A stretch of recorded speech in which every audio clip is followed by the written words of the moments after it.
Dieses Video ist mit freundlicher Unterstützung durch den Taschengelddieb entstanden. Nutzt doch gerne den Link in unserer Videobeschreibung und schaut bei deren Shop vorbei. Hallo Leute, willkommen zurück auf unserem Kanal Tabletop Stuff. Heute wird es gehen um die Bemalung der beiden Fahrzeuge, die in der Starterbox Gentleman's War drin sind. Und ja, da bleibt mir eigentlich nur dem Taschengelddieb für die Starterbox nochmal zu danken. Und ich würde sagen, wir schwenken einfach rüber zum Maltisch und fangen an. Bis gleich. So, nun befinden wir uns schon auf dem Maltisch. Wie ich es ja vorhin schon erwähnt habe, versuchen wir heute mal die Fahrzeuge nach und nach zu bemalen. Und ja, um das zu machen, müssen wir gleich als erstes die Fahrzeuge natürlich entsprechend grundieren. Dazu benutze ich immer eine entsprechende Grundierungsfarbe. Und ja, manche benutzen auch direkt die Farben und machen gar keine Grundierung drauf. Ich finde gerade bei den Modellen, die oft angefasst werden, das sind ja hier die Fahrzeuge gerade ganz extrem, dass die beansprucht werden von den Fingern. Und wir legen auch hinten Würfel drauf, um den Zustand entsprechend anzuzeigen. Finde ich wichtig, dass man eine Grundierung drunter macht. Ob es nötig ist unbedingt, das ist eine gute Frage. Wir haben vor 20 Jahren auch ohne Grundierung Figuren bemalt und da ist zum Teil die Acrylfarbe noch drauf. Also ja, ich denke mal, es hat seinen Sinn und Zweck. Ich benutze ihn auch ganz gerne, weil man merkt schon, dass die Farbe gerade bei Zinnfiguren zum Beispiel und Resinfiguren wirklich besser haftet. Da würde ich es hundertprozentig empfehlen und hier ja auf den Plastikfahrzeugen mache ich das eigentlich auch ganz gerne. Es ist schon eine ganz gute Haftung dann zwischen dem Kunststoff und der Acrylfarbe. Da, genau. Ja, genau, das werde ich jetzt gleich machen. Ich werde die ganzen Teile einmal entsprechend grundieren. Das ist kein Hexenwerk, das ist einfach mit einem etwas größeren Pinsel. Da könnt ihr auch gerne so einen 6er oder 8er Pinsel nehmen.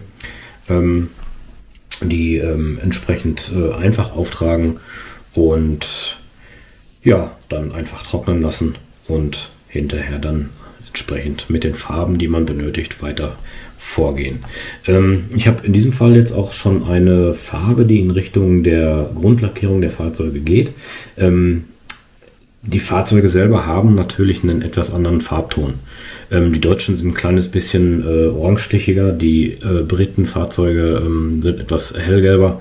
Das macht hinterher auf dem Spielfeld aber gar nicht mehr so viel Unterschied. Und was man auch bedenken muss, ist, dass zum Teil auch die Deutschen britische Farbe irgendwo erobert haben und haben zum Teil auch selbst ihre eigenen Fahrzeuge gemacht mit den entsprechenden Farben. Also da ist viel aus Materialmangel auch vermischt worden.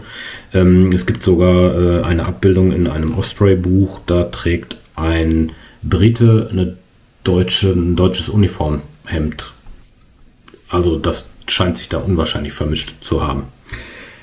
Ja gut, nichtsdestotrotz, genau das werde ich jetzt machen. Ich werde mir hier wie immer entsprechend einen Korken nehmen und werde einfach mal die Teile einpinseln. Wie gesagt, das ist kein großes Hexenwerk. Der Nachteil bei diesen Grundierungen ist immer, man sieht das, diese haben ganz oft so eine Restebildung. Und da, wo man die Flaschen zumacht, wo man rausdrückt, wo die Farbe rauskommt, da ist es ganz oft so, dass das einfach ist wie so eine Gummischicht. Die kann man dann entsprechend einfach ein bisschen wegmachen, ein bisschen wegputzen. Ich bin da immer relativ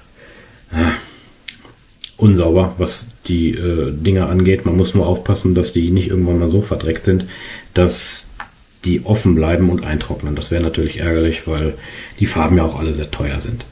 Es gibt natürlich andere Möglichkeiten, mit der Dose zu grundieren, aber wir wollen hier jetzt einfach mal ein Tutorial ja auch für Anfänger zeigen.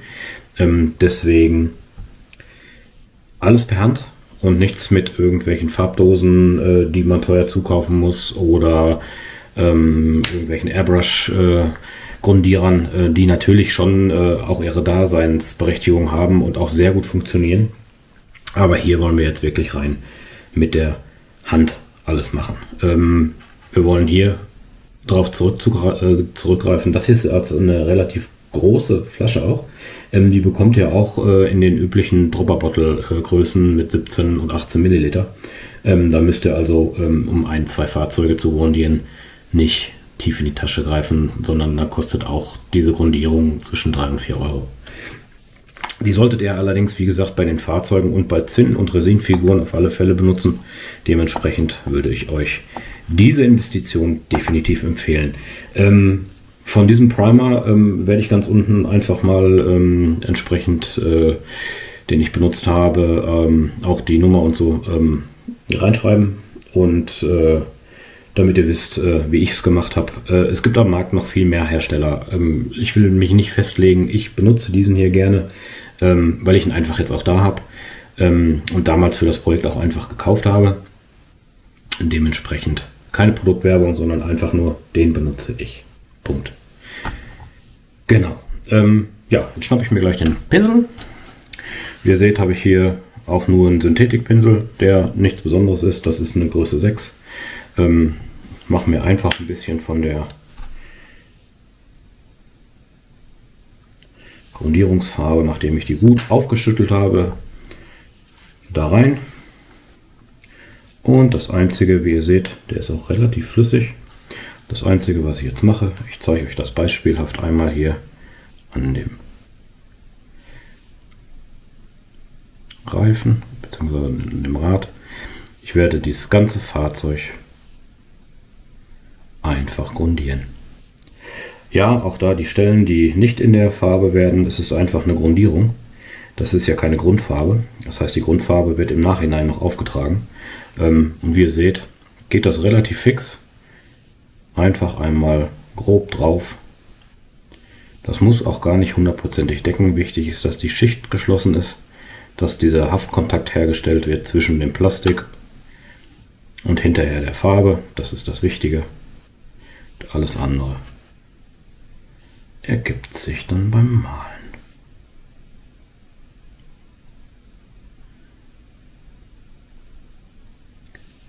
Genau, so. So soll das hinterher aussehen.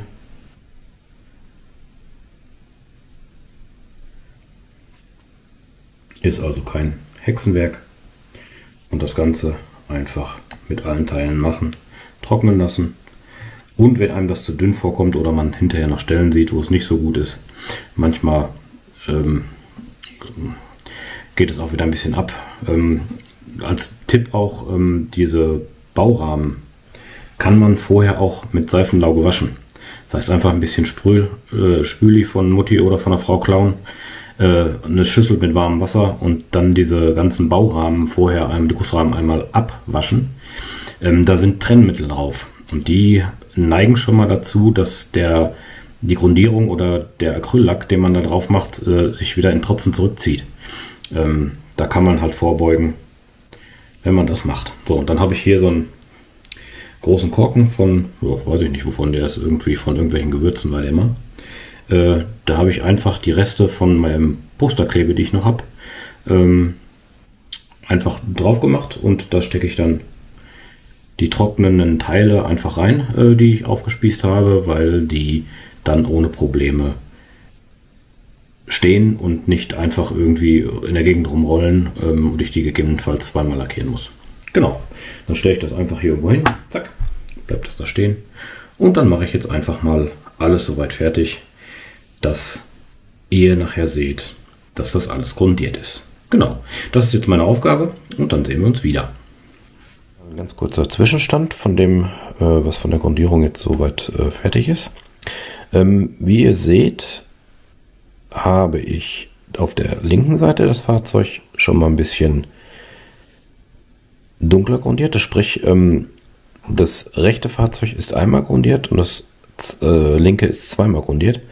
Dass ihr so mal den Unterschied seht, wie der Fortschritt ist. Das heißt, wenn ihr eine vernünftige Grundierung haben möchtet, solltet ihr definitiv zweimal dünn grundieren.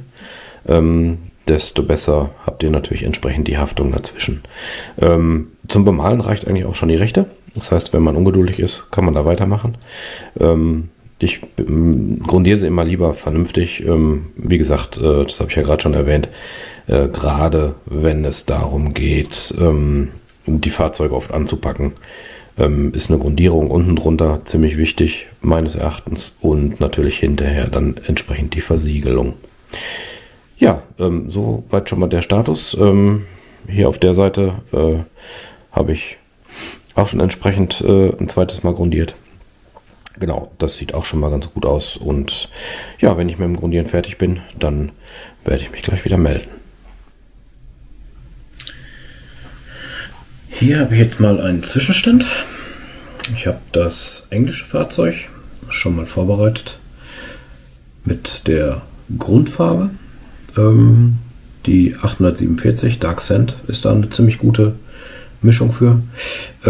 Das ist ein bisschen heller vom Ton her als das, was man für die Deutschen hinterher benutzt. Da benutzt man eine andere Farbe, nämlich, Moment, ich schaue mal eben in das Pamphlet rein hier. Vallejo Model Color German Camo Orange Ochre. Was ein Name. Ja, man kann auch Desert Yellow von Army Painter nehmen. Das ist ungefähr die gleiche Farbe. Die ist halt etwas, ja, mehr ins Ocker gehende, etwas dunkler halt als das Dark Sand. Ja, das Dark Sand an sich ist halt eine ganz normale Model Color Farbe von Vallejo. Die habe ich hier jetzt schon mal an dem Modell entsprechend im unteren Bereich aufgetragen. Ja, was mache ich mit der Farbe? Ich habe mir die hier einfach in den Korken geschmissen und ja, habe die im Grunde genommen einfach ein bisschen mit Wasser verdünnt, dass die mir ein bisschen besser fließt. Ich nehme einfach mal mit dem Pinsel hier so ein bisschen Wasser, so dass die Farbe dann auch entsprechend hier so ein bisschen flüssiger ist. Sie sollte nicht so flüssig sein wie Milch, weil dann bekommt ihr überhaupt keine Deckung hin. Und das Einzige, was ich dann mache, ist natürlich entsprechend das ganze Modell dünn einstreichen. Auch da wieder könnt ihr gerne einen großen Pinsel nehmen. Das ist also dann, ich gehe mal ein bisschen mehr in die Kamera rein, damit ihr auch was seht, ich alter Tontilon. Genau, das ist halt nichts anderes als jetzt, nachdem ich die Grundierung drauf habe, einfach mit einer einigermaßen deckenden Grundfarbe drüber zu gehen. Wie hier immer, wie sagen einige der professionellen Painter immer, Too Thin Coats dürfen gerne benutzt werden, also lieber ein bisschen dünner auftragen als zu dick und ein zweites Mal hinterhergehen. Das ist immer etwas besser vom Vorgehen, als dass ihr hinterher die Einzelheiten mit zu viel Farbe überschmiert. Wie man sieht hier, das Ganze bleibt noch so ein bisschen fleckig. Ich werde da wahrscheinlich hinterher nochmal drüber gehen müssen. Bei deutschen Fahrzeugen ist das gar nicht mal so schlimm. Die sind meistens im Feld nachgefärbt worden. Die kamen früher in den frühen Kriegsjahren nämlich aus den Fabriken in Grau und wurden auch grau zum Großteil Richtung Afrika verschifft, und dementsprechend sieht man ganz oft auch auf Bildern, dass zum Beispiel da, wo die Standardzeichen sind, wie das Balkenkreuz oder ähnliches, auch noch graue Felder sind bei den Fahrzeugen. Dort wurde das dann einfach ausgespart, damit man sich nicht die Mühe machen musste, die entsprechenden Zeichen wieder aufzumalen. Ja, hinterher gab es natürlich auch Tarnfarben und ähnliches, aber das ist nichts für das Anfangstutorial. Jetzt im Anfangstutorial wird es rein einfarbige Fahrzeuge auch geben. Ich mache noch nicht mal die schwarzen Flecken hier auf das Fahrzeug. Hier geht es rein um die spielbare Bemalung diesmal, damit ihr relativ schnell zum Spielen kommt. Genau. Das Ganze hat jetzt gedauert, ich sage jetzt mal ohne die Trocknungszeiten, das zweimal Grundieren der Fahrzeuge, damit die so einigermaßen aussehen. Ich sag mal je so 20 Minuten mit Farbe aufmachen, anmischen, Pinsel hinterher sauber machen und weglegen. Also ich sag mal jetzt, das ist der 3. Anstrich. Dann, wenn man es ein bisschen einigermaßen ordentlich hinkriegen möchte, muss man auch ein kleines bisschen sorgfältig sich die ganzen Ecken angucken. Man sieht immer mal wieder noch so eine kleine Stelle, wo man nachpinseln kann. Ja, macht es sorgfältig, dann habt ihr hinterher viel mehr Spaß. Die Räder mache ich natürlich auch entsprechend. Hier, zack, ich habe mal die Hand drunter, dann fokussiert er wahrscheinlich auch einigermaßen. Auch einfach nur da, wo natürlich die Farbe ist, weil die Reifen später ja mit einer anderen Grundfarbe bemalt werden, mit einem ziemlich dunklen Grau. Die Anleitung sagt hier von Vallejo Panzer Aces, das Dark Rubber. Aber da kann man natürlich auch jede andere sehr dunkle Farbe benutzen, um hinterher die Gummierung der Reifen darzustellen. Genau. Viel mehr Farben brauchen wir für den englischen Panzer auch gar nicht, außer was man dann noch braucht, ist eine Metallfarbe, eine relativ dunkle. Ich benutze ganz gerne für sowas das Gunmetal von Army Painter. Die ist zufälligerweise auch in der Beschreibung diesmal mit drin. Für das Dark Rubber, also für die Gummierung, werde ich wahrscheinlich ein dunkles eine dunkle Army Painter Farbe benutzen oder eine AK Farbe, die ich noch hier habe, weil die Lieferung der entsprechenden Farben leider nicht so schnell geklappt hat. Die sind noch unterwegs. Da gibt es wohl scheinbar leichte Lieferschwierigkeiten. Genau, ja, ich werde das jetzt hier einfach zu Ende machen, werde gucken, wie es nach dem ersten Mal aussieht, werde euch einen kurzen Zwischenstand geben. Das Standard Kfz 222 muss leider noch warten, weil ich nämlich leider auch da die Grundfarbe noch nicht da habe, aber das werdet ihr eher so gut wie gar nicht merken. Dementsprechend mache ich jetzt erstmal an dem Hammer weiter. Genau, ja, dann würde ich sagen, ich mache jetzt einfach weiter und wir sehen uns dann später wieder. Ja, da die Farbe endlich angekommen ist, gibt es auch endlich die Möglichkeit, das Sonder-Kfz endlich zu grundieren. Dementsprechend,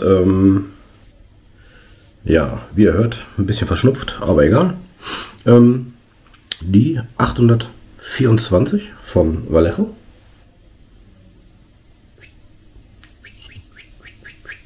Ist immer gar nicht so einfach, wenn man auf so einem Bildschirm guckt, das Zeug in die Kamera zu halten. Genau, German Camo Orange Ochre. Das ist die Grundfarbe für die Fahrzeuge. Da werde ich das Fahrzeug drin grundieren. Danach werden wir dann entsprechend auch wieder die Reifen in der Grundfarbe machen. Und danach werden wir mit einer Panzer Aces Farbe, Dark Rubber, die Reifen entsprechend anmalen. Wer es sonst so schon zu Hause hat, kann auch gerne einen German Grey benutzen. Das hat, naja, annähernd den gleichen Ton. Genau, das werde ich jetzt mal vorbereiten. Werde hier nach und nach das Fahrzeug grundieren. Wahrscheinlich auch wieder mit 2 dünnen Schichten entsprechend, damit wir eine relativ schöne Farblackierung kriegen. Wenn ihr etwas schneller vorangehen wollt, helfen auch ganz oft hier so flache Pinsel. Ich habe hier einen von Army Painter. Der ist auch etwas größer. Da kommt man etwas schneller dazu, das Fahrzeug komplett zu lackieren. Ist manchmal etwas einfacher, als wenn man stundenlang mit so einem Rundpinsel das macht. Für große Flächen sind die schon mal gar nicht so schlecht. Genau. Den werde ich auch benutzen, werde entsprechend das jetzt durchführen und wenn das fertig ist, dann zeige ich euch, wie weit wir sind. Ich habe mittlerweile das Fahrzeug soweit grundiert.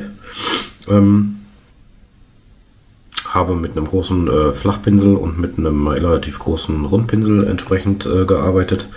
Die Flächen sind immer ganz gut mit dem Flachpinsel zu machen, und wenn man dann zu so Details kommt wie hier das ganze Fahrgestänge und diese ganzen Geschichten, wo man auch darunter ein bisschen Farbe bringen möchte, dann sollte man eher auf einen Rundpinsel zugreifen. Zum Grundieren solltet ihr auch nicht die besten Pinsel nehmen. Ich habe hier wie gesagt einen ganz normalen Kunststoffpinsel. Und der hier, das ist so einer meiner liebsten Pinsel, der war mal in einem Set von The Army Painter drin. Den habe ich auch schon, ja, mit guter Pflege, bestimmt 7, 8 Jahre alt ist der. Genau, entsprechend, ja, wenn man ab und zu seine Pinsel vernünftig sauber macht, dann funktioniert das ganz gut. Ja, als nächstes werden wir ins Trockenbürsten einsteigen. Das ist so die erste Technik, die ich euch näher bringen werde. Das ist eine der Techniken, die grundlegend sind, um so ein bisschen, ja, Verwitterung schon mal anzudeuten, ein bisschen die Kanten hochzuheben. Damit kann man viel machen. Dementsprechend sollte man darauf zurückgreifen. Ist, glaube ich, nicht in der Anleitung eigentlich vorgesehen, aber so ein kleines bisschen gut aussehen sollen die Fahrzeuge ja auch, wenn man jetzt sie eigentlich nur mit reiner Grundfarbe bemalt und ein bisschen Ablatzungen macht. Das finde ich persönlich etwas wenig, deswegen zeige ich euch direkt, wie es geht und dann könnt ihr selber entscheiden, ob ihr das benutzt oder ob ihr es sein lasst. Genau. Dazu brauchen wir auch einen flachen Pinsel gleich. Oder dazu kann man auch einen Rundpinsel benutzen. Viele benutzen sogenannte Make-up-Brushes, also Schminkpinsel heißen sie auf Deutsch, genau. Man guckt so viel englischen Content, deswegen fehlen einem manchmal die Begrifflichkeiten. Ja, ich habe hier auch einen von The Army Painter, die haben auch so runde Dinger rausgebracht. Die habe ich mir zum Testen mal irgendwann geholt. Ich habe allerdings auch aus dem nächsten Drogeriemarkt ein paar, die kann man genauso benutzen. Des Weiteren kann man gerne auch diese flachen dafür benutzen, gerade wenn man so Kanten highlighten möchte und mit dem Pinsel über die Kanten geht, sind die flachen etwas besser zu handeln, als wenn man diese runden benutzt. Genau. Ich werde jetzt soweit alles vorbereiten und dann werde ich euch gleich zeigen, wie das funktioniert. Ich nehme dazu erstmal noch ein anderes Teil, damit ich euch die Technik etwas demonstrieren kann. Dementsprechend, ja, bereite ich das eben vor und dann sehen wir uns wieder.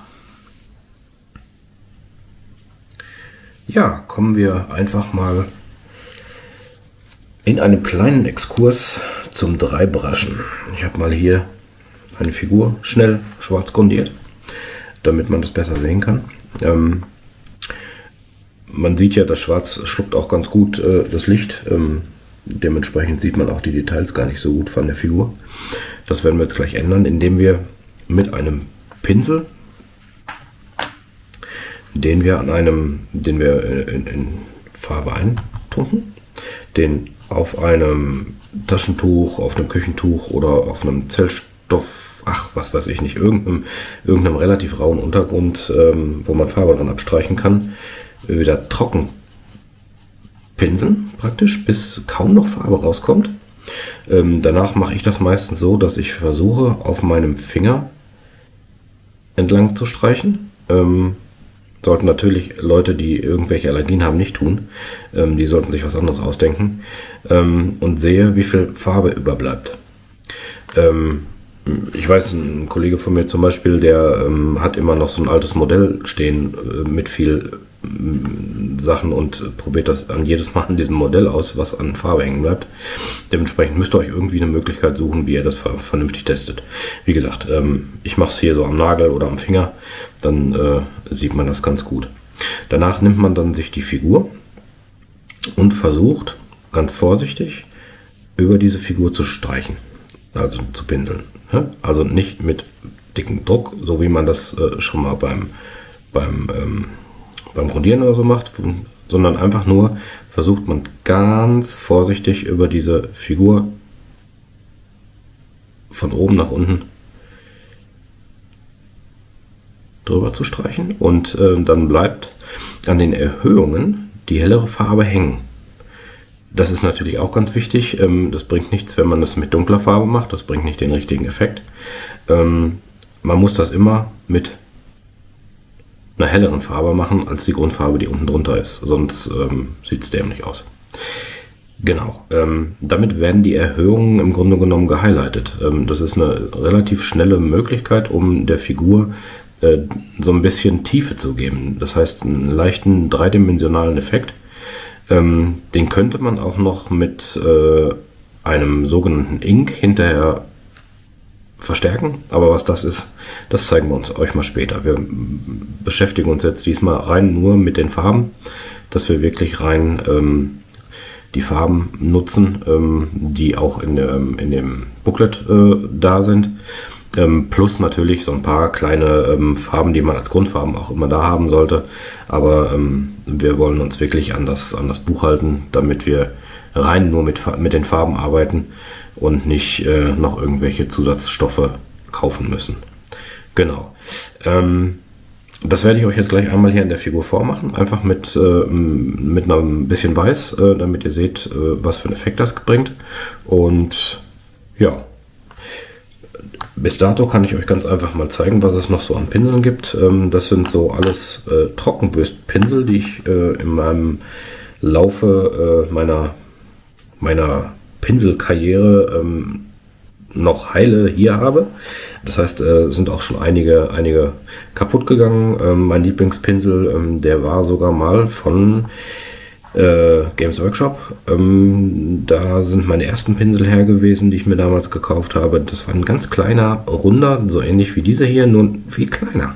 Und der war wirklich super. Dem traue ich auch immer noch hinterher. Den gibt es leider nicht mehr. Der gibt es, glaube ich, schon seit 15 Jahren nicht mehr bei der Firma, genau. Qualitativ sind die auch nicht besser geworden, meines Erachtens.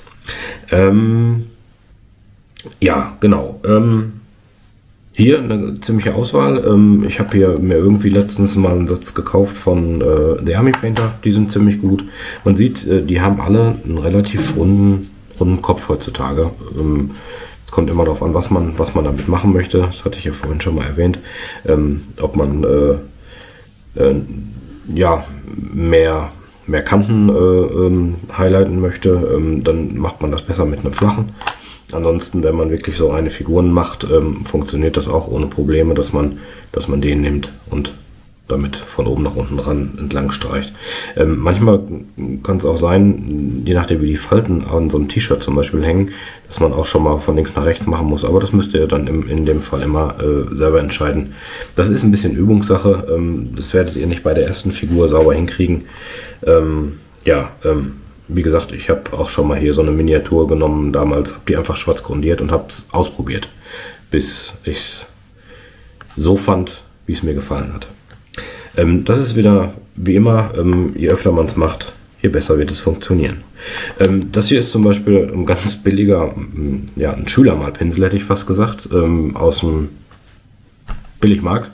Den habe ich, das war einer mit einem ziemlich langen Borstenkopf. Den habe ich einfach damals mal abgeschnitten. Den habe ich noch nicht mal großartig in Form gebracht. Wie ihr seht, den habe ich wirklich ziemlich grob abgeschnitten. Den benutze ich zum Teil auch zum Dreibraschen.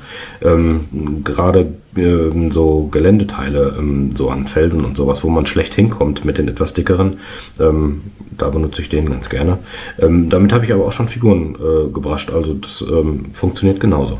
Das ist also auch kein Thema. Also im Grunde genommen muss man nicht die teuren Pinsel kaufen. Ich habe hier auch einen etwas teureren, den habe ich zum Testen nur einmal benutzt, weil er das gleiche macht wie alle anderen auch, deswegen habe ich ihn jetzt erstmal wieder zur Seite gelegt. Das ist schon hier der Branche Primus unter den Dreibrushes, der macht aber nichts anderes wie die anderen auch. Also wenn ich mir wirklich den von Army Painter daneben halte und die Spannkraft mir angucke, ja, der hat so ein kleines bisschen mehr Spannkraft hier vorne, aber ob das Ausschlaggebende ist, ja, vielleicht wenn man wirklich ein richtiger professioneller Maler ist, das kann sein. Bei mir ist das leider nicht so. Ich bin wirklich nur ein Hobbymaler, ich male, damit die Figuren aufs Spielfeld kommen.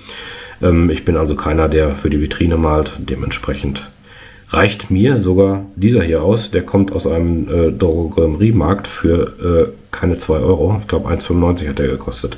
Und selbst mit dem funktioniert das ohne Probleme, die Figuren zu dreibraschen. Das heißt, ihr müsst nicht wie für den hier, der hat glaube ich fast 20 Euro gekostet. Da reicht es vollkommen, wenn ihr in den Drogeriemarkt geht und kauft euch hier so einen günstigen Pinsel. Die ganz normalen werden nicht funktionieren, mit denen ihr eure Figuren auch grundieren werdet oder die Details malt. Das funktioniert nicht. Welchen ich auch noch sehr gut fand, wie ihr auch seht, der ist auch heiß geliebt und viel benutzt. Ich muss mal hier fokussieren, das vergesse ich immer. Das ist hier von Army Painter. Der hat den großen Vorteil, der ist so angeschrägt. Das heißt, damit kann man schon ziemlich genau Sachen highlighten mit dem Dreibraschen, weil der mit diesem Winkel auch von links nach rechts ohne Probleme funktioniert. Oder wenn ihr ihn halt schräg stellt, man hat ja immer, die Hand hat ja immer eine leichte Schrägstellung, hat man im Grunde genommen immer die Fläche relativ gut zur Verfügung. Genau. Ja, das war jetzt schon viel, was ich erzählen wollte zu dem ganzen Gedreibrascher. Wie gesagt, also im Grunde genommen kann man sich irgendeinen von den ganzen vielen aussuchen. Natürlich, je größer die sind, desto mehr Fläche können die Dreibraschen. Bei kleinen Figuren sollte man jetzt nicht so einen riesengroßen hier wählen. Wobei ich das auch mit dem schon gemacht habe. Das funktioniert auch, da muss man nur ein bisschen vorsichtiger sein. Ja, ich werde mir jetzt gleich einen von den Pinseln einfach schnappen und werde mal eben entsprechend Farbe holen. Zack. Und dann geht das auch schon los. So, jetzt habe ich hier ein Weiß, was ich geschüttelt habe. Und schnappe mir jetzt einfach mal einen dicken Pinsel. Und ein bisschen Küchentuch, was ich hier schon hingelegt habe. Zack. So, das Einzige, was ihr dann macht, ihr tupft euren Pinsel in die Farbe und streicht den Pinsel auf dem Küchentuch oder auf dem alten Spülabtrockentuch oder was weiß ich nicht. Also das sind so Sachen, die ich immer gerne benutze. Einfach wieder trocken. Wie ihr seht, ne? Auch mit ganz, ja, nicht zu viel Druck. Einfach wieder trocken bürsten. Und dann, wie gesagt, ich nehme ganz gerne hier. So, und wie man sieht, ich weiß nicht, ob man das jetzt sieht, gibt es vorne auf meinem Fingernagel so weiße Spuren. So, und das ist genau das, was wir haben wollen. Mein Fingernagel ist nicht ganz glatt, dementsprechend habe ich hier so leichte Riefen drin. Dann sieht man das. Und was wir dann jetzt machen, ist ganz einfach, wir ziehen, ja, ich muss das mal so für euch am geschicktesten hinhalten, wirklich von oben nach unten einfach diesen Pinsel über die Figur. Wie man jetzt sieht, habe ich wirklich ein bisschen zu viel Farbe noch dran zum Teil.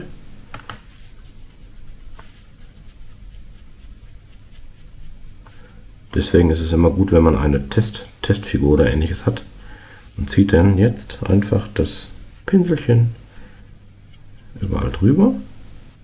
Das sieht natürlich bei einer bemalten Figur ganz anders aus. Das ist jetzt hier ein sehr starker Kontrast. Dementsprechend, ja.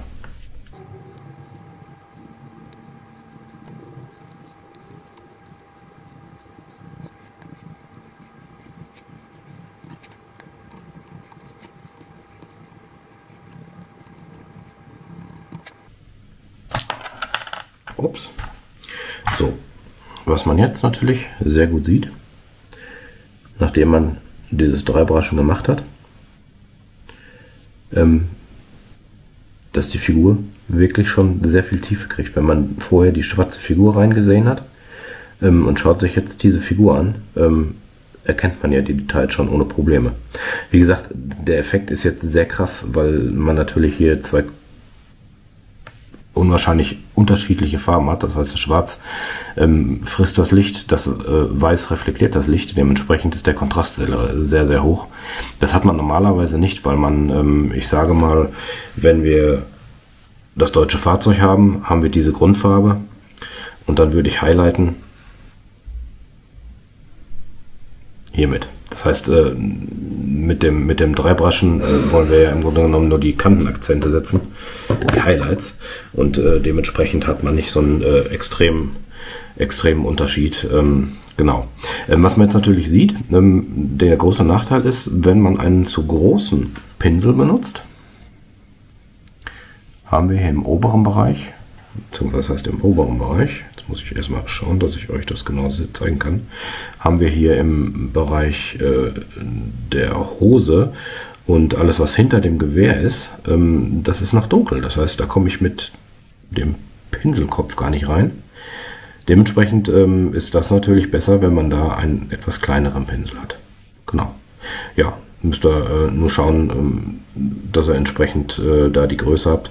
Bei den bemalten Figuren hinterher fällt das meistens gar nicht auf, wenn mal ein Bereich, der so und so im Schatten liegt, nicht entsprechend gehighlightet ist mit dem Drybrush und dementsprechend, ja, funktioniert das ganz gut. Ja, das ist so das im Grunde genommen, was ich mache. Es bleiben im Grunde genommen in den Bürsten bleiben immer noch Farbpigmente zurück. Die werden einfach auf die Figur gestrichen. Das ist nichts anderes, was man macht. Genau, das ist ganz einfach, um, wie gesagt, so einer Figur ein bisschen mehr Spieltiefe, ein bisschen mehr, nicht Spieltiefe, Spieltiefe, die macht man ja selber, sondern ein bisschen mehr ja, 3D-Effekt zu geben. Genau. Das ist das, was wir jetzt gleich machen. Das werden wir mit dem Fahrzeug machen oder mit den Fahrzeugen. Und das zeige ich euch gleich nochmal, wie ich das machen werde. Und dann würde ich sagen, sehen wir uns wieder. Ja, jetzt habe ich hier die entsprechende Farbe benutzt. Beziehungsweise, das heißt benutzt. Wir haben ja mit dieser Farbe hier grundiert. Das ist das German Camo Orange Ochre. Und habe mir jetzt im Grunde genommen das Dark Sand, das heißt die Grundierung von dem Humber genommen. Die Grundfarbe, nicht die Grundierung. Habe hier einen Tropfen einfach in den Kronkorken hier gegeben. Mache wieder das gleiche, was ich vorhin gesagt habe. Einfach so ein bisschen tupfen. Dann nehme ich hier mir mein Küchentuch. Streiche das da schön drauf können.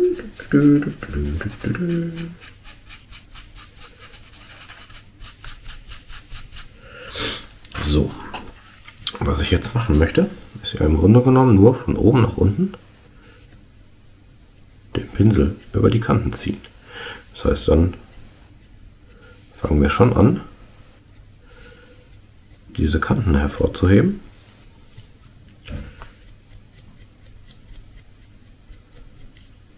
Das ist das, was ich machen möchte.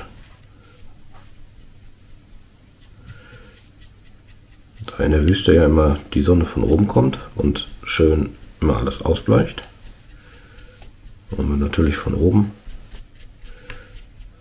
genau das machen. Und wie man sieht, wenn man das macht, bekommt das Fahrzeug sofort etwas mehr Dreidimensionalität.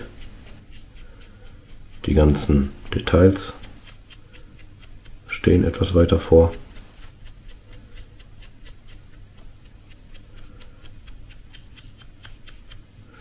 Genau. Das ist das ganze Geheimnis davon. Und ja, wenn man es ein bisschen übertreibt, hat das immer einen comichaften Stil. Das habe ich eigentlich ganz gerne immer, wenn es so ein bisschen heftiger ist. Ja, das ist das, was ich jetzt mit dem kompletten Fahrzeug machen werde. Das gleiche werde ich dann hinterher mit dem Humber hier machen. Bei dem werde ich nur natürlich noch eine hellere Farbe nehmen, wenn ich nicht sogar schon weiß nehme mit einem ganz kleinen Tropfen von der Originalfarbe.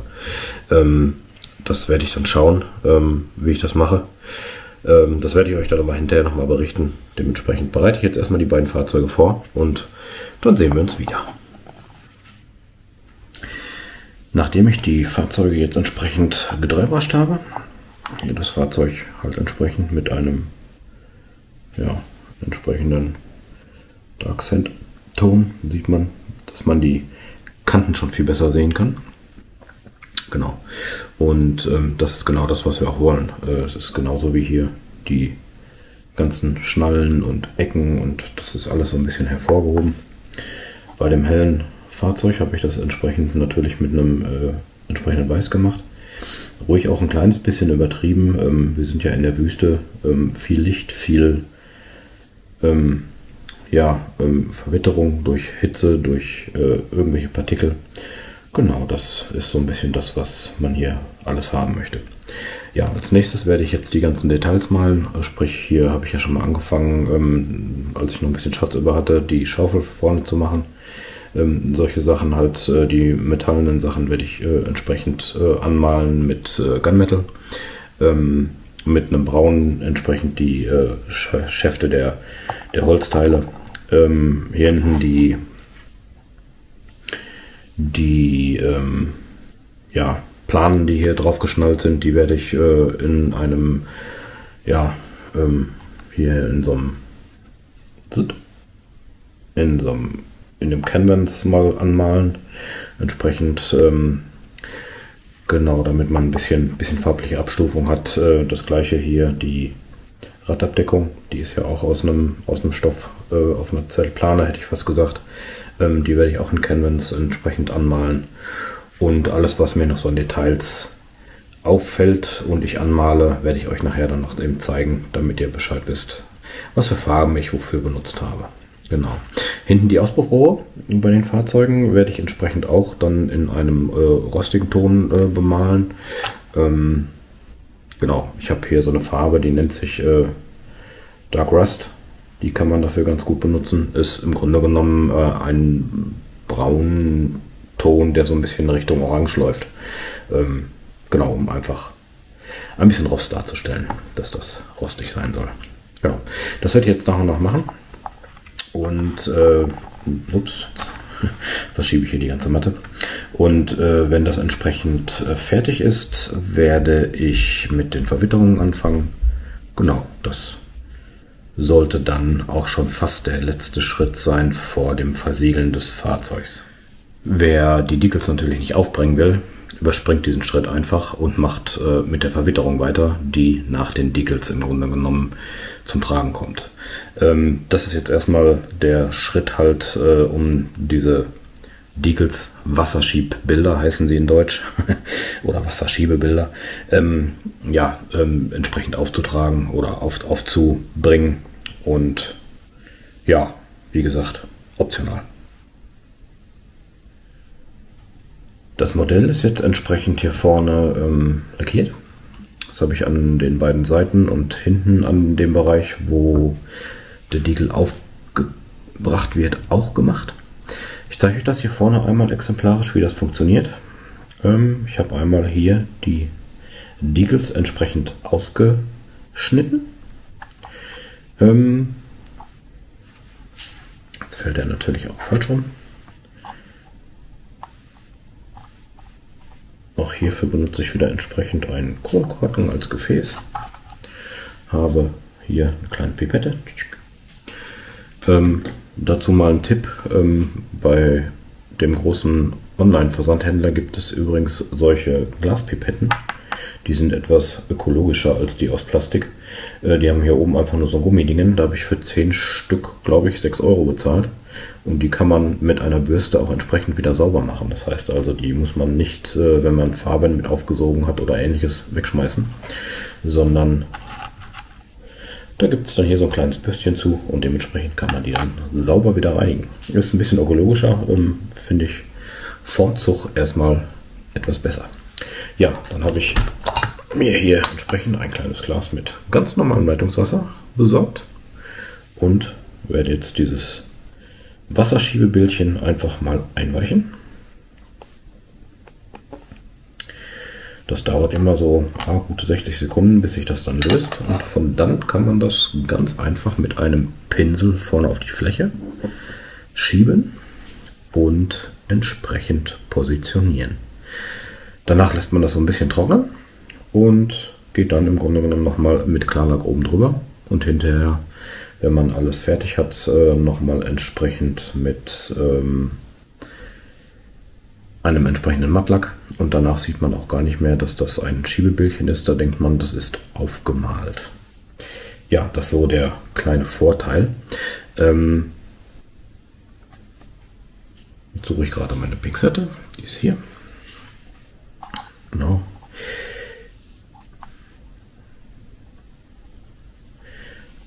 Bewege es auch schon mal ab und zu ein bisschen. Das bringt aber, glaube ich, so gut wie gar nichts. Was schon mal was bringt, ist, man nimmt sich hier einen alten Pinsel, hält das fest und irgendwann merkt man, wenn sich das gelöst hat, dass sich das so ein bisschen hin und her schiebt.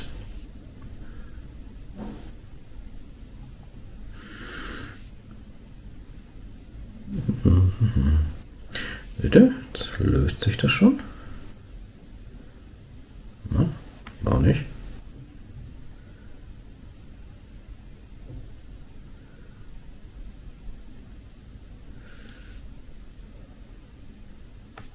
Wir warten einfach noch ein bisschen. Irgendwann löst sich das. Und dann geht's weiter. So, jetzt hatte ich gerade leichte Schwierigkeiten bei einem der Decals. Das kann man bestimmt ganz gut sehen. Das ist mir, da die nicht mehr die neuesten sind, ein bisschen zerrissen. Habe es aber relativ gut auch wieder hingeschoben bekommen. Habe das hier jetzt schon mal aufgetragen. Lass die anderen jetzt etwas länger einweichen. Entsprechend, ja, dass die sich gleich lösen. Wenn man zu wild mit einem Pinsel darauf rumschiebt, können die schon mal zerreißen. Und das ist mir gerade genau passiert.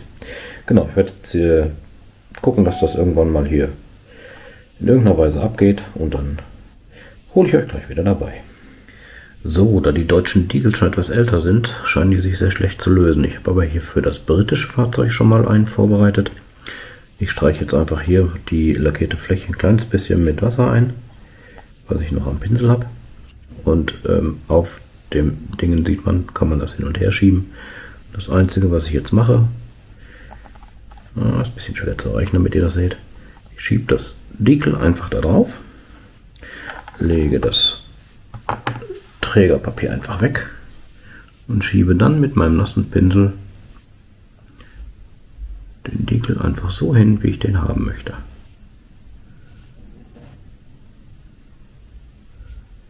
Zack, da gefällt er mir ganz gut. So, und dann mache ich den Pinsel einmal kurz an einem Lappen trocken. Richte den noch mal ein kleines bisschen aus.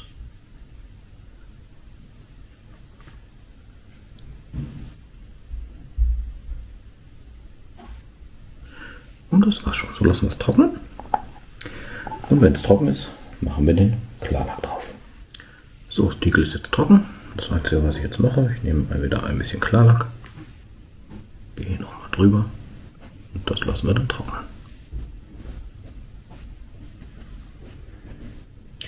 So, beim Standard Kfz habe ich das entsprechend jetzt auch geschafft. Wie gesagt, hier hinten haben wir jetzt einen kleinen Riss drin, aber das sieht aus wie eine Beschädigung und zur Not könnte man das natürlich mit schwarzer Farbe auch fixen. Genau, ja, dann würde ich sagen, lasse ich das jetzt erstmal sauber trocknen und dann sehen wir uns gleich wieder, um die Beschädigungen und Verwitterung zu machen. Alles klar. Da sind wir wieder in Action. Ja, nachdem die Decals getrocknet sind, habe ich die mit ein bisschen matt, ultramatt Lack eingelackt und danach, also falsches Vorgehen. Erst haben wir einen Klarlack drauf gemacht, dann das Decal. Nachdem das Decal dann drauf war, haben wir es trocknen lassen. Ganz wichtig, trocknen lassen, damit es nicht zu Blasen oder komischen Verwerfungen gibt drin.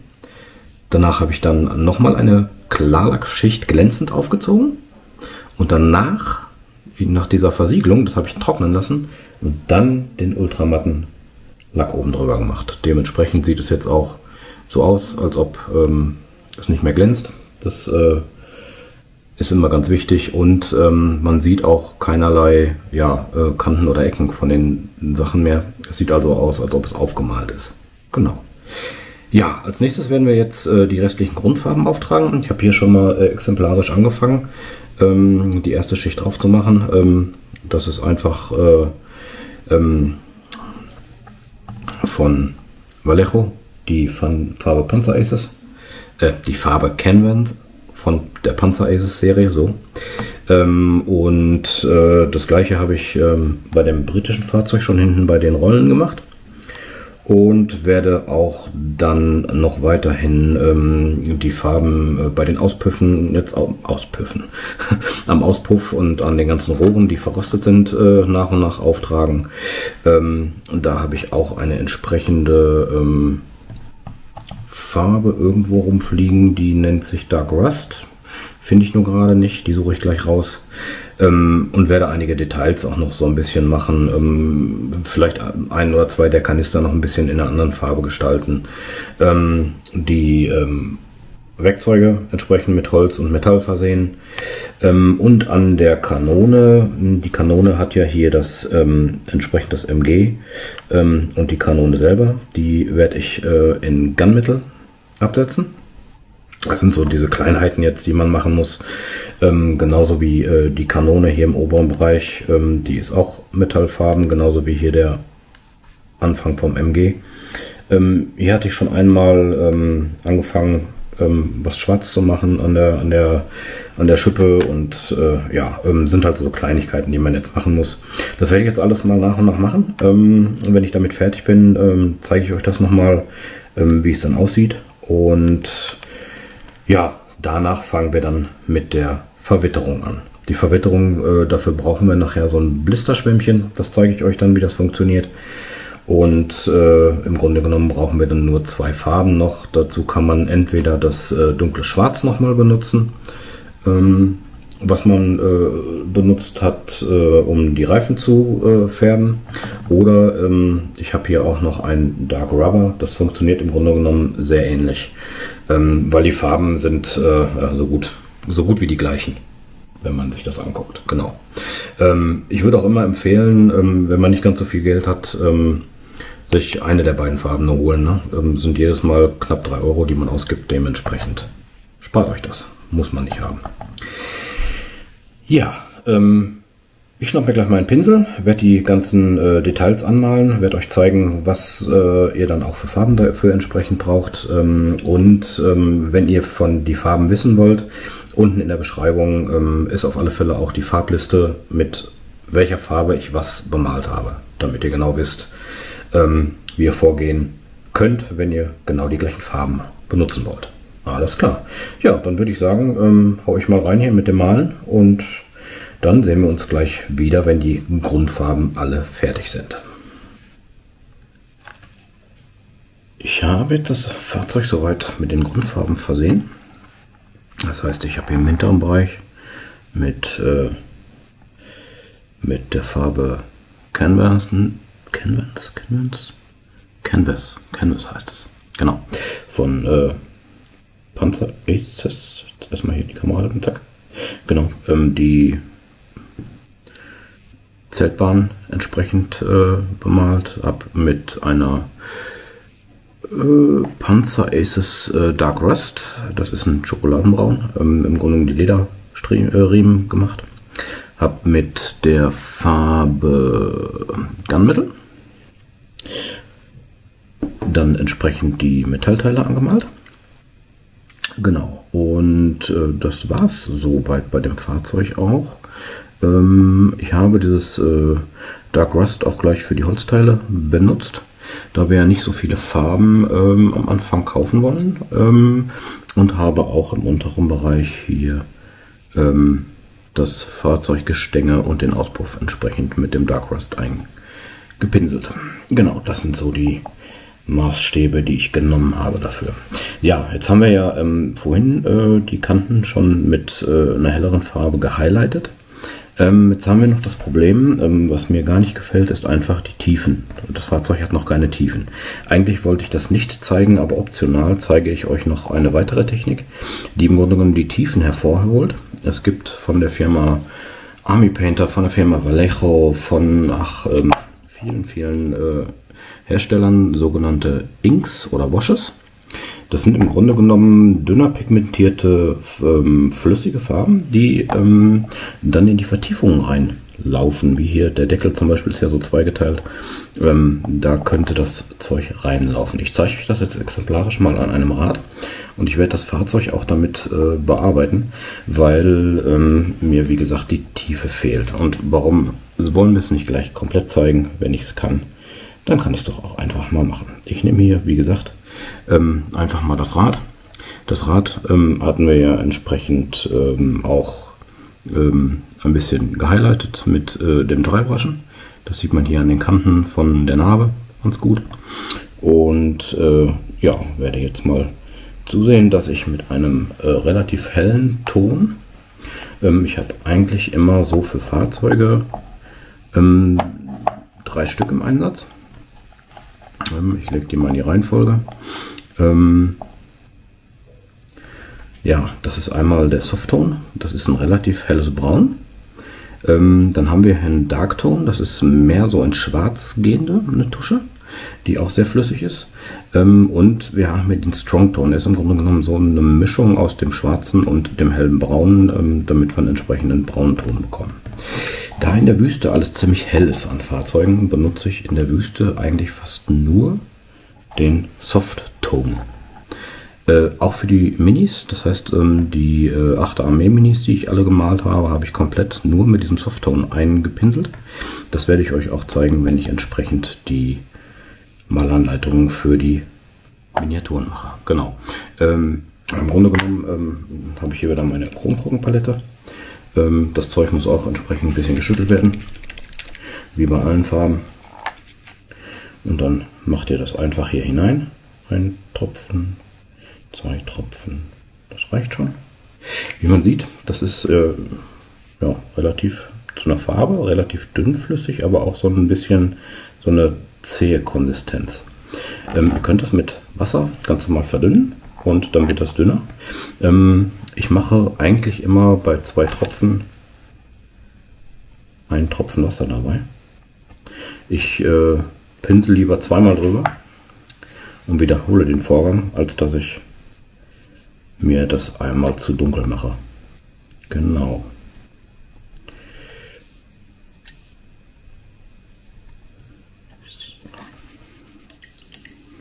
So, da nehme ich jetzt nicht mehr diesen kleinen Pinsel, den Nuller, den ich hier in der Hand habe, sondern ich habe für solche Fälle einen 4er Pinsel. Der kann ein bisschen mehr davon aufnehmen. Und alles, was ich jetzt mache, ist, ich nehme das Ding und pinsel das ein. Und dadurch, dass das so flüssig ist,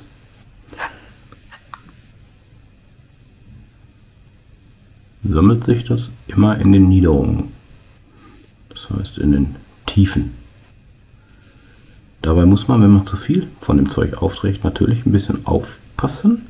Das neigt zu Pfützenbildung und das sieht dann nicht schön aus.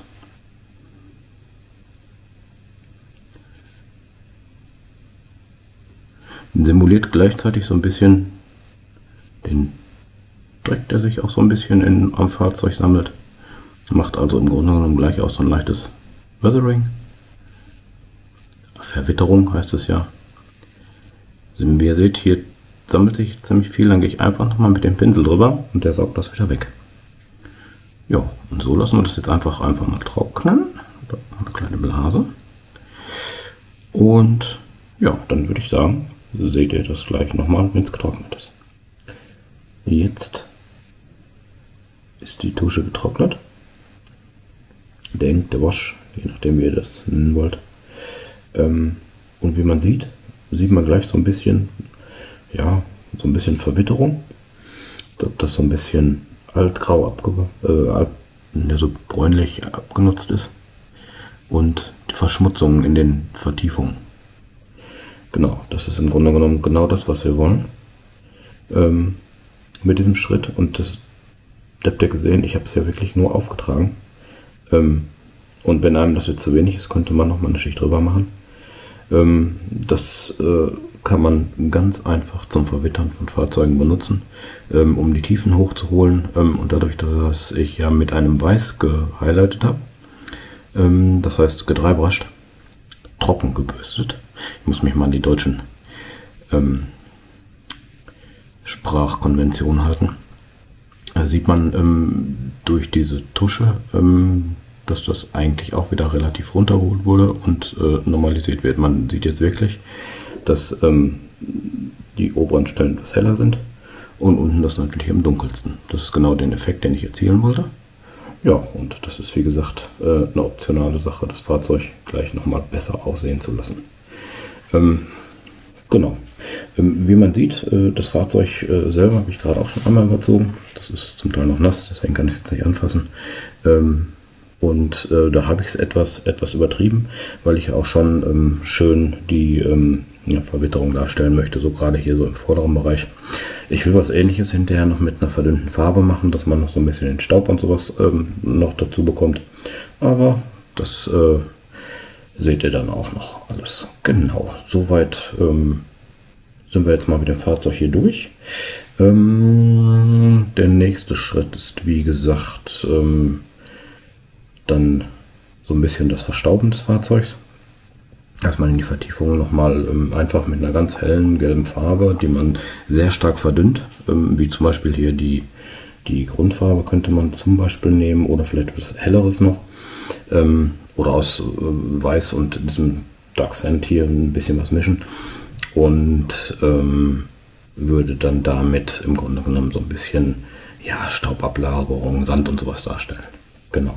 Dafür gibt es auch spezielle Produkte, um sowas darzustellen, aber die haben wir natürlich im Moment nicht, deswegen benutzen wir einfach mal unsere Farben und man sieht, dass man das damit auch machen kann. Ja, dann würde ich sagen, bereite ich mal den nächsten Schritt vor.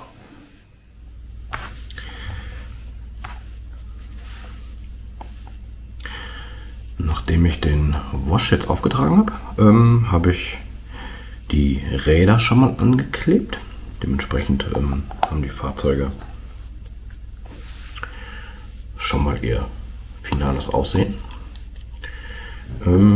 Bis auf das Sonder-Kfz, da habe ich jetzt die Deckel noch nicht dran geklebt, um euch das einmal zu zeigen, dass wenn man das innen drin so ein bisschen lackiert, das auch etwas besser aussieht. Genau.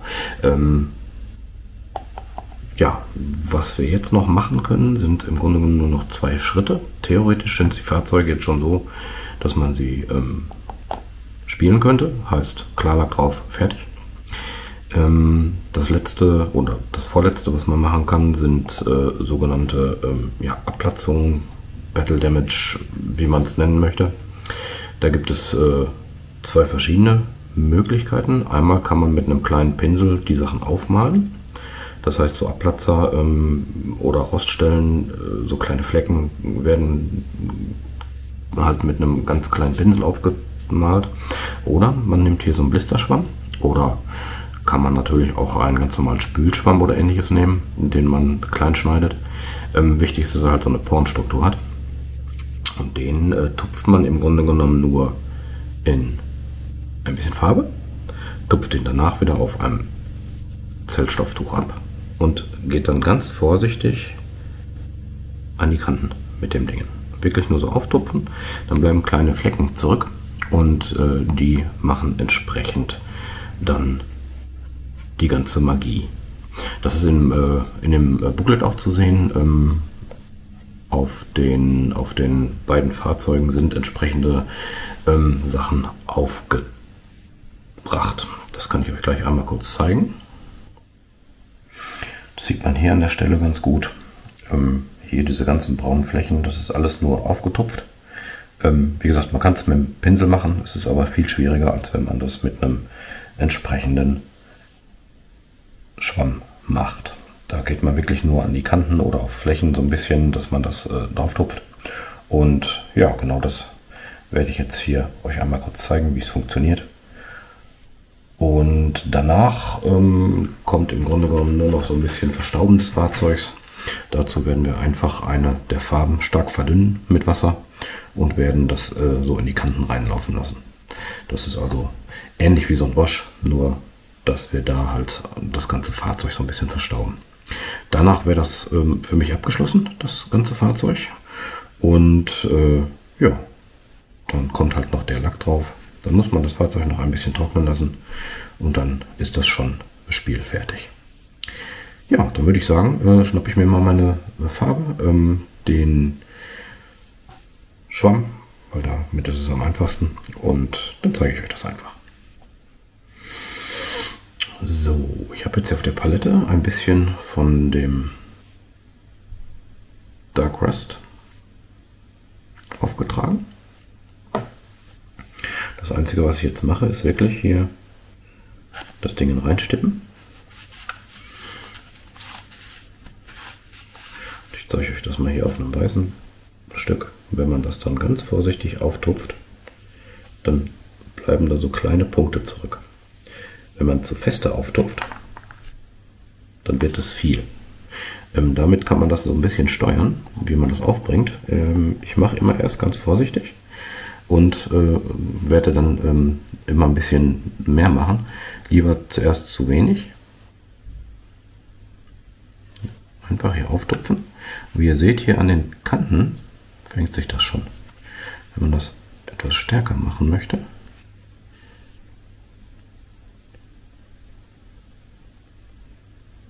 einfach wiederholen. Wenn ihr, wie ihr seht, wird das entsprechend immer etwas brauner. Hier so die Kante ist schon entsprechend ziemlich dunkel. Genau, das ist im Grunde genommen die ganze Magie, mit die man macht.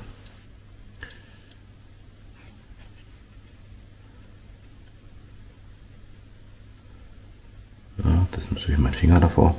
Aber wie ihr seht, je mehr man das wiederholt, es ist auch wieder ein bisschen Übung, je mehr verwitterter und abgeplatzter sehen die ganzen Sachen aus. Das kann man jetzt mit verschiedenen Farben machen. Das ist einmal mit diesem Rust ganz gut.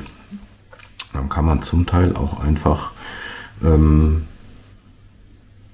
hier so eine graue Farbe nehmen, wie das Dark Rubber oder das German Grey. Das macht auch immer einen ganz guten Effekt.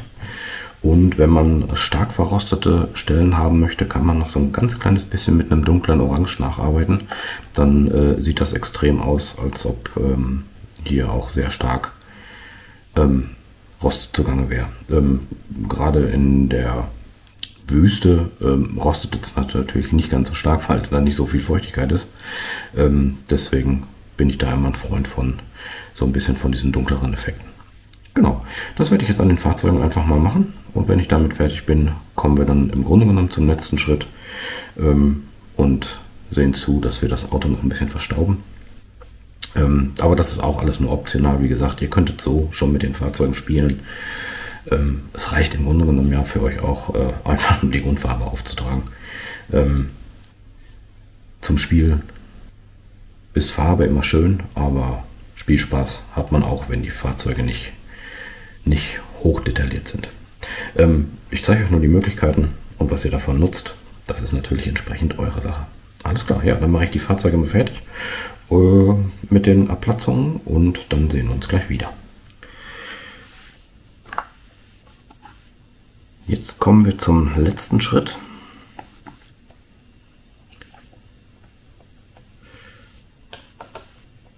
Welches ich euch hier vorne an dem Reifen und so ein bisschen hier an der Front schon mal demonstrieren werde. Es klebt immer ein bisschen. Ja, jetzt geht's wieder. Im Grunde genommen kommt jetzt noch so ein bisschen Verstaubung des Fahrzeugs. Und nachdem wir das dann fertig haben, kommt im Grunde noch der matte Klarlack drauf und dann ist das Fahrzeug soweit spielbereit. Ja, dafür nehme ich hier wieder mein Dark Sand, einen Tropfen. Braucht man gar nicht viel. Ist auch noch mehr oder weniger hier so ein halber Tropfen, den ich hier reingemacht habe. Zack. Die Blase erstmal aufgepiekst. Und jetzt nehme ich zu diesem Tropfen Wasser. Also eigentlich nehme ich einen Tropfen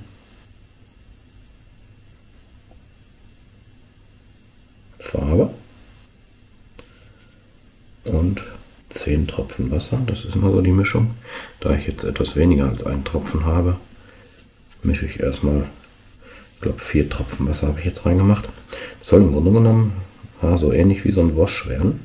Ziemlich verdünntes, milchig, weniger als Milch sogar von der Konsistenz, so dass wenn ihr die Farbe auf den Pinsel nehmt, ihr nur noch so ein Ich weiß nicht, ob man das sauber sieht. Nur noch so eine, ja, wirklich milchige Konsistenz habt. Und was wir jetzt machen, ist im Grunde genommen, ja, dass wir das in die Vertiefung malen. Ich weiß nicht, ob ihr das jetzt gesehen habt. Ich habe hier einfach nur diese milchige Konsistenz genommen und habe das hier in die Ecken hinein. Und ziehe das einfach hier in die Ecken rein. Wenn das trocknet, sieht das aus, als ob da überall so ein bisschen Staub drauf liegt. Das kann man auch im Grunde genommen hier machen. Und es ist halt so dünnflüssig, dass das darunter die Farben nicht komplett verdeckt. Man kann es auch im Grunde genommen komplett auftragen, dann einfach trocknen lassen. Auch hier über die Reifen natürlich, hier überall, wo sich das drin packen kann, einfach grob drüber. Ist also ähnlich wie so ein Wash. Das soll im Grunde genommen ja nur so ein bisschen die Verstaubung andeuten. Genau. So, das werde ich dann mit dem Fahrzeug machen. Komplett. Auch die Reifen und alles, was da ist. Also im Grunde genommen einmal komplett drüber gehen. Ihr könnt auch einen etwas dickeren Pinsel benutzen, als ich den hier gerade benutze. Ich habe hier einen 01er. So rum könnt ihr es lesen. 01er und dementsprechend ist das sehr klein. Wobei man den auch ganz gut brauchen kann dafür, dass es ja hier relativ in die Kanten ganz gut reingemalt werden kann. Wenn ihr flächendeckend das machen wollt, könnt ihr natürlich auch einen größeren nehmen. Ich habe dann auch ganz gerne immer einen flachen Pinsel, wenn man so ganze Flächen bemalt. Das funktioniert immer ganz gut. Da kann ich zum Beispiel hier diesen Pinsel hier ganz gut empfehlen. Die von Army Painter, genau, richtig. Von der Wargamer Series, der Vehicle. Mit dem hat man eine gute Fläche, wenn man sieht hier, ne, die Hälfte von dem Turm kann ich direkt in einem Strich dann einfärben. Genau. So, jetzt habe ich die Fahrzeuge soweit ja, entsprechend fertig gemacht. Die letzten Schritte, oder der letzte Schritt ist im Grunde genommen jetzt nur noch den Klarlack drauf zu machen. Ich benutze dafür, das habe ich glaube ich schon öfters erwähnt, immer diesen Ultramatt Varnish, weil der ein richtig schönes mattes Finish gibt. Das gefällt mir immer mit am besten. Der ist nicht ganz so einfach zu verarbeiten, weil der so ein bisschen extrem klumpt nach einer Zeit, wenn man ihn lange nicht benutzt hat. Das heißt, den muss man zwischendurch immer gut aufschütteln, dass er auch relativ gut hält. Genau, das werde ich jetzt noch machen. Ich verdünne meinen Lack immer 1:1 mit Wasser, damit er etwas besser aufzutragen ist, und nehme auch hier mal wieder lieber 2 Schichten anstatt einer. Ich mache mir immer ein bisschen mehr Arbeit mit der ganzen Geschichte als zu wenig, dementsprechend hat man hinterher keinen Ärger, dass man irgendwo zum Beispiel sich hier diesen Turm oder so verklebt. Da müsst ihr natürlich auch sehr extrem aufpassen. Gerade, ich zeige das mal ein bisschen besser in die Kamera, gerade hier, wo der Turm aufsitzt, ist natürlich bei der Konstruktion hier bei dem Humber, wie ich das ja beim Zusammenbau gezeigt habe, da schon wirklich extrem eng, und auch wenn man den Turm drehen will, muss man immer ziemlich kräftig das schon tun. Wenn euch der Klarlack drunter läuft und der richtig antrocknet, dann macht euch kein Spaß. Also da ganz vorsichtig sein, damit das dann funktioniert. Ja, hier das Fahrzeug war am Anfang sehr, sehr schwer zu drehen. Das hat sich irgendwie ein bisschen gelegt. Das heißt also, da möchte ich mich jetzt nicht mehr beschweren. Das funktioniert ganz gut. Und wie ihr seht, was ich ja am Anfang mal gesagt habe, die beiden Fahrzeuge, nachdem man die so schön verstaubt hat, im letzten Schritt, sehen die auf der Kamera schon sehr ähnlich aus. Sie haben noch einen kleinen Farbunterschied, wenn man sich die genau anguckt. Aber das hat sich schon sehr angenähert. Das sind eigentlich jetzt so die Geheimnisse des grundlegenden Malens. Wie gesagt, die Schritte mit der Tusche und der Schritt hier mit dem Verstauben ist natürlich optional. Dementsprechend fühlt euch frei und macht, wie ihr lustig seid.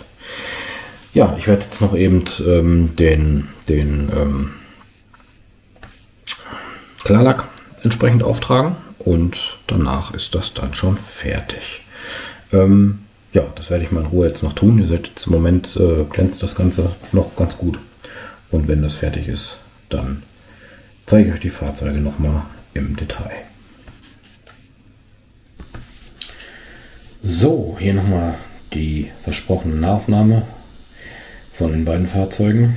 Als erstes hier der Humber Mark II. Ich habe leider keine Drehvorrichtung oder ähnliches. Deswegen mache ich das einfach mal manuell. Das ist, glaube ich, eine der nächsten Investitionen, die ich mal tätigen werde. Um mir mal so ein kleines Drehding zuzulegen, damit ihr auch mal vernünftig sehen könnt, wenn die Fahrzeuge oder wenn Figuren fertig sind, damit man die mal 360 sehen kann.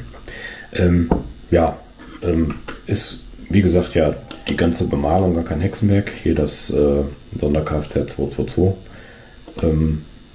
Auch mit den Decals entsprechend, wie ich euch das gezeigt habe. Die entsprechenden Abnutzungsspuren habe ich relativ gering gehalten. Es gibt manche, die machen da echt extremer die ganzen Geschichten. Da fühlt euch einfach frei, das so zu tun, wie ihr da lustig seid. Ich hoffe, im Grunde genommen, es hat euch gefallen, wie ich das gemacht habe. Ich habe versucht, das relativ simpel zu halten, um natürlich entsprechend ein paar Neulinge im Hobby einzufangen. Das sollte hier keine fachgerechte Modellbau-Bemalungsanleitung sein, sondern einfach, um relativ einfach ein gut aussehendes Spielfeldfahrzeug zu bekommen. Das heißt wirklich nur Battle Ready anzumalen. Da bin ich schon weitergegangen, als ich eigentlich wollte. Die Optionen mit der Tusche und mit der Verwitterung / Staub, das ist alles schon etwas weiterführend. Im Grunde genommen ist wichtig, dass ihr die Grundfarben auftragt und vielleicht ein kleines bisschen drüber brascht. Das reicht zum Spielen schon vollkommen. Aber was ich euch ans Herz legen würde, wirklich grundieren ist wichtig, habe ich ja schon ein paar Mal gesagt, und hinterher den Lack vernünftig auftragen, damit das Fahrzeug auch vernünftig geschützt ist. Ja, dann bleibt mir eigentlich nur noch zu sagen, viel Spaß beim Nachmachen und wir sehen uns beim nächsten Mal. Danke Leute. Tschö.